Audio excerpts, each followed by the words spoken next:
Hello and welcome to another episode of TPG Reviews. Today I'm going to talk about the latest episode of RuPaul's All-Star Drag Race 3. Now, I'm going to start off by saying that this episode really made me mad and sort of just made me a little disappointed, and I'm going to get into that when the right time comes as we talk about it. But let's just talk about the whole episode in general. Okay, first of all, it started out as it basically was a tribute to Andy Warhol. And for those of you who don't know who Andy Warhol is, Andy Warhol was a photographer who took snapshots of people, mostly on Polaroid cameras, and created them into beautiful pieces of artwork. He was very well known for his artwork, and anybody who was anybody was photographed by Andy Warhol. His stuff was amazing. Look it up. It was just awesome.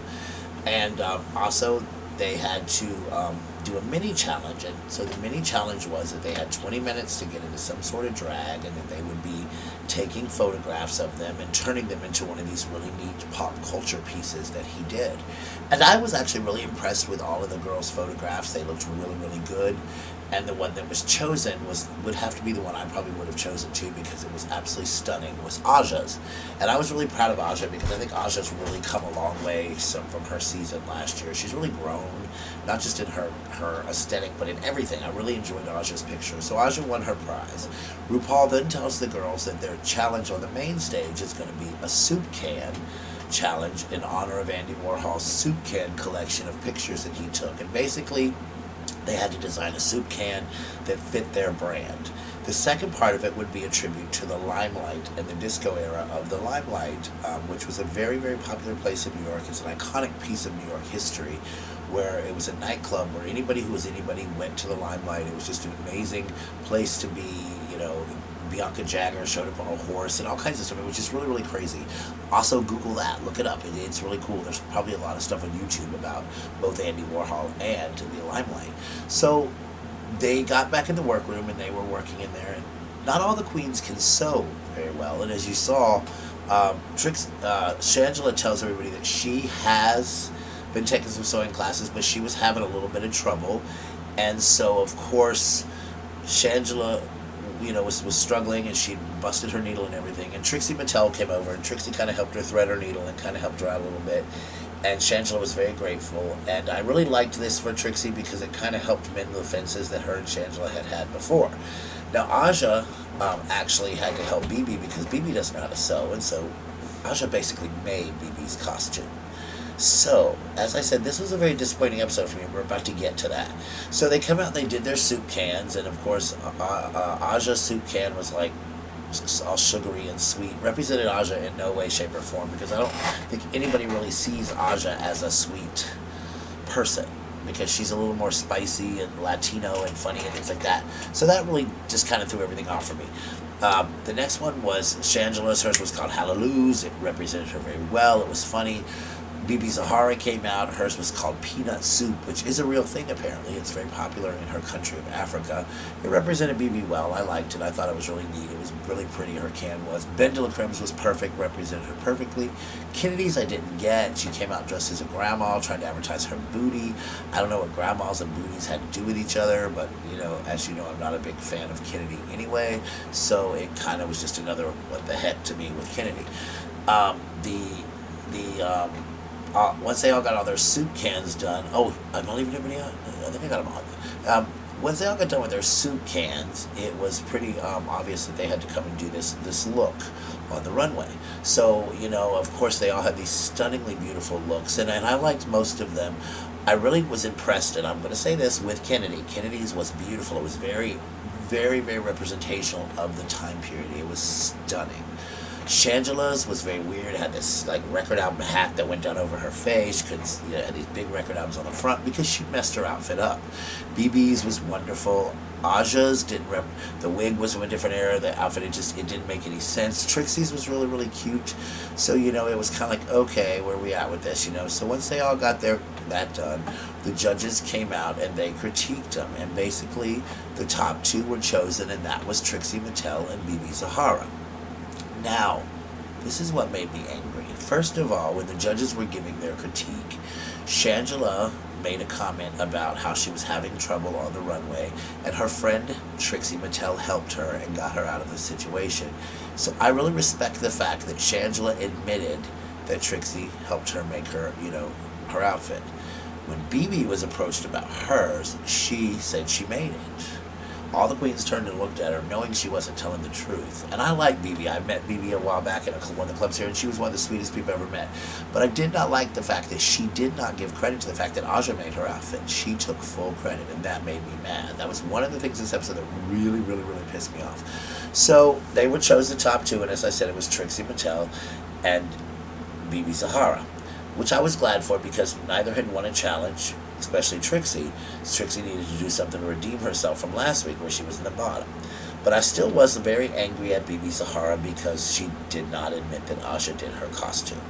The next, he chose the bottom two, and that was Aja and Shangela. Now this kind of floored me because they both have done so well, especially Aja. Aja has won almost as many challenges as Bendela Krim has, and Shangela's won a few, so that really, really, really shocked me. But of course, there's not many people left, so they got to start weeding them out.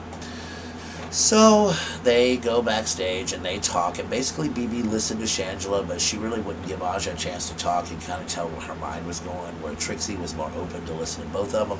But I think deep down inside, both Trixie and BB were torn as to which way they were going to go. So they chose their lipstick of the girl that they wanted to send home, and they go out to do a lip sync. Now here's the second part, and this really infuriated me. As you know, BB Zahara does an amazing Diana Ross. Well, the song that they were going to lip sync to was called The Boss by Diana Ross. And here comes BB in her Diana Ross dress, Diana Ross hair, and Trixie comes out, and she's a little country girl outfit and everything. So to me, I felt like this lip sync was really, really, really catered towards BB Zahara. And there's a lot of rumors floating around about what BB's position is in RuPaul's Drag Race and all this kind of stuff and what happens. And I'm not going to go into any of that because it's all supposed to be revealed next week on the episode.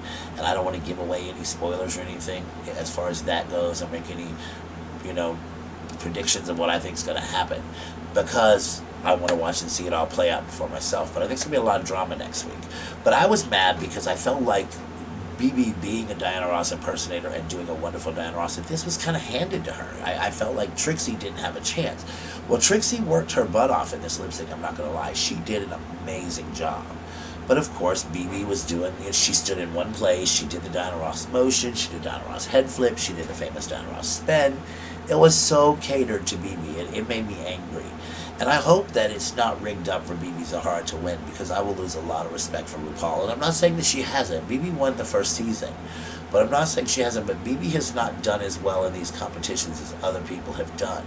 She's been safe every single week. Where other girls, Trixie, Bendela, especially Bendela and Shangela and Aja, they have done so well. They should be much more considered to win versus BB, who's just been safe every week. Not that BB hasn't done a good job, she has, but she deserved to win. Did I think Aja and Shangela should have been in the bottom? No, I thought Kennedy should have been in the bottom instead of Aja personally because Kennedy's can sucked. But her outfit was very, very strong for the limelight, so it was kind of a mix-up.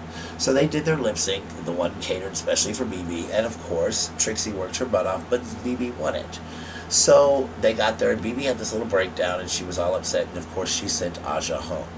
So sweet Aja left. And the next part of the episode, you see RuPaul call out Chad Michaels and Alaska and ask them how many of the girls they had managed to capture.